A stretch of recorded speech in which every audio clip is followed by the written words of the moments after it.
And again, why is he writing this? Again, he says in verse 4, and these things write we unto you, that your joy might be full. So John wants us to be filled with joy, and he wants our joy to be complete, and he's going to be telling us things so that our joy may be complete. We will never be complete in joy. We will never be at peace until we know who the true God is, and how we can be at peace with that God, and how we can know that God. And that's why he says in this 5th verse, very important verse, so he's saying, that which we have seen and heard declare we unto you, that you also may have fellowship with us. And truly our fellowship is with the Father and with his Son Jesus Christ. And these things write we unto you, that your joy might be full. This then is the message that we have heard from him, and declare unto you, that God is light, and in him is no darkness at all. So it's very important to understand this. First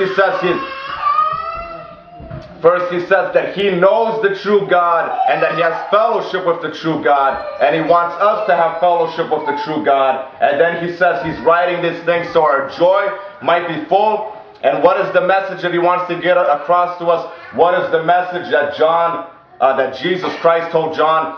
This then is the message that we have heard from him, and declare unto you, that God is light, and in him is no darkness at all. If we say that we have fellowship with him and walk in darkness, we lie and do not the truth.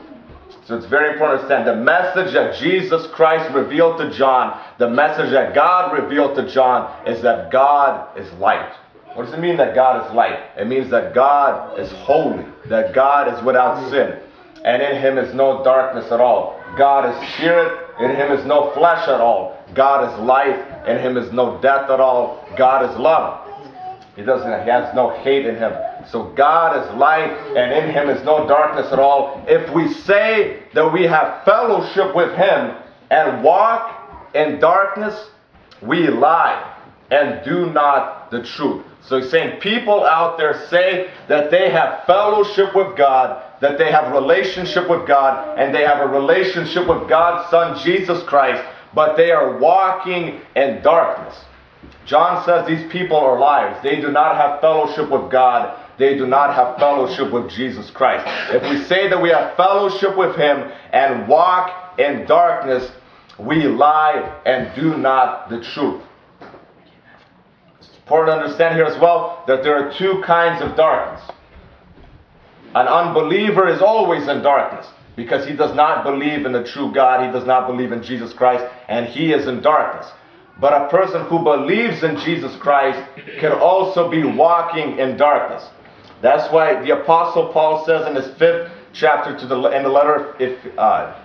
the letter of Ephesians, he says, "Be ye therefore not partakers with them, for ye were sometimes darkness, but now are ye light in the Lord. Walk as children of light." So it's very important. He's saying you Christians used to be darkness. You used to not believe in God, and you used to be in darkness. But now are you light in the Lord. Now are you in the light. But it's time for you to walk as a child of the light. So you can be in the light, but you are not walking in the light.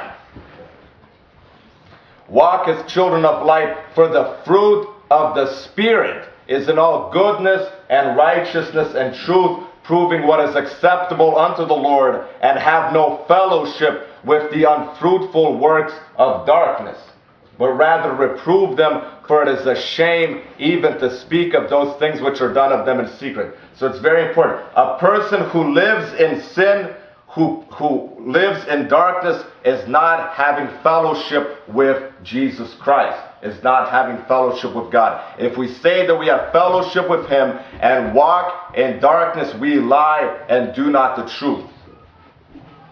But if we walk in the light as he is in the light, we have fellowship one with another, and the blood of Jesus Christ, his Son, cleanseth us from all sin.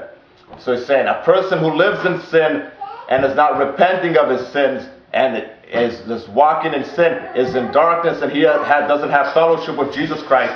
But if we walk in the light, if we live a holy life, just like Christ is in the light, he's saying God is in the light, Christ is in the light, and if we walk in the light, as he is in the light, then have we fellowship one with another, and the blood of Jesus Christ, his Son, cleanseth us from all sin. So he's saying, what do we need to do? We need to walk in the light. We need to love one another, and we need to walk in the light. In the second chapter of this book, John says, whosoever hateth his brother is in darkness, and walketh in darkness, and knoweth not whither he goeth, because that darkness hath blinded his eyes. So a person who hates his brother, a person who continues to sin against his brother, is walking in darkness and doesn't know where he's going, because that darkness has blinded his eyes.